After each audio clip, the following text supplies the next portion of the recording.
ওনাদের এই 3 জন 4 জন একটা টিম সবসময় প্রায় একদিন পর পর এভাবে এই যে যাদের যেমন ওনার মাথায় সমস্যা, কারো হাত পচা, কারো পা পচা, কারো মাথায় পোকা, এরকমভাবে কিন্তু সবাইকে এরকম ড্রেসিং করে দেন একদিন পরই।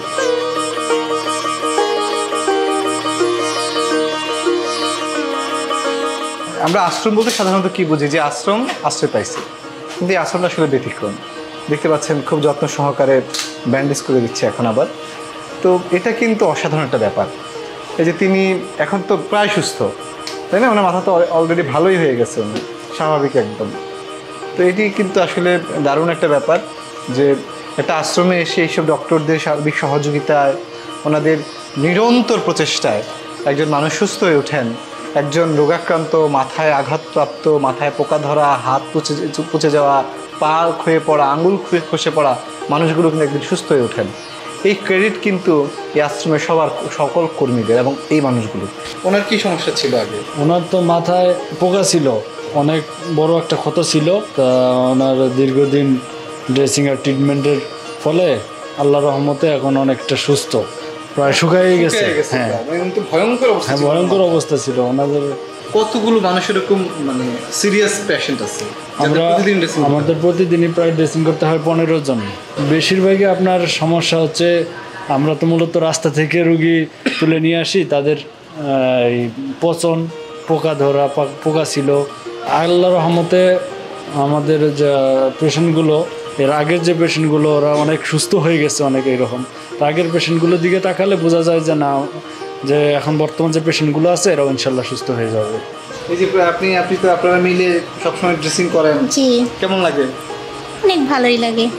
ভয়াবহ অসুস্থ একজন মানুষ যখন ধীরে ধীরে সুস্থ হয়, নিজেরা যখন যত্ন নেওয়ার পর, এই অনুভূতিটা কেমন? এই অনুভূতিটা অনেক ভালোই, অনেক ভালো লাগে। একটা রুগী এত অসুস্থতা থেকে সুস্থ হয়, অনেক ভালোই লাগে। আজকে আর কি করবেন? আজকে আমাদের আরও ড্রেসিং আছে, এটা শেষ করব। আমরা আপনার সাথে যাই।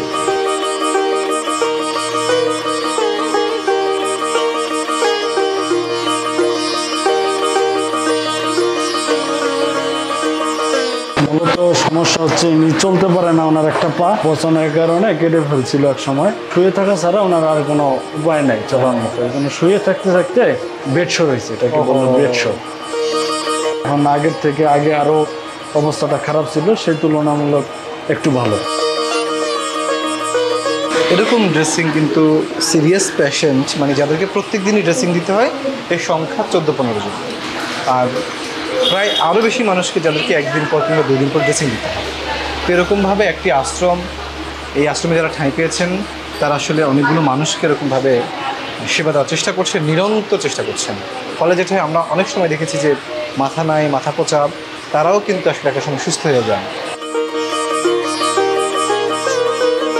একটি আশ্রমের চিত্র এমনই তো আমরা চেয়েছিলাম। আমরা আসলেই চাই যে এই মানুষগুলো এখানে যারা বঞ্চিত হয়ে, অবহেলিত হয়ে এখানে ঠাঁই পেয়েছিলেন, একটা সময় সুস্থ এবং স্বাভাবিক জীবনে ফিরে যাবে, সেটাই আমাদের প্রত্যাশা। যেমনটিভাবে এই মানুষটিকে আমরা পেয়েছিলাম গতকালকে, আজকের মধ্যে আমরা তার পরিবারকে খুঁজে পেয়েছি। সব মিলিয়ে আমরা যেটা বলতে চাই সেটি হচ্ছে, আমাদের প্রচেষ্টা থাকে যে আমরা এই যে ভিডিওগুলো নির্মাণ করি, আমাদের এই ভিডিওগুলো নির্মাণের একটা মাত্র প্রচেষ্টা, সেটি হচ্ছে আমরা ঘরে হারা মানুষদেরকে ঘরে পৌঁছে দিতে চাই, অসুস্থ মানুষের সুস্থতা করতে চাই, তাদেরকে উদ্ধার করতে চাই, তাদের জীবনের গল্প জানতে চাই। তা এই সব কিছুর মধ্য দিয়ে আমরা যারা সুস্থ আছি, আমরা যারা নাগরিক আছি, আমাদেরকে সচেতন করার মধ্য দিয়ে আমরা একটা অসাধারণ পৃথিবী গড়তে চাই। সেরকম একটা প্রত্যাশা রেখে আজকের মতো আরও একবার বিদায় নিচ্ছি। এতক্ষণ সঙ্গে ছিলাম আমি বিলাল হোসেন রাজু।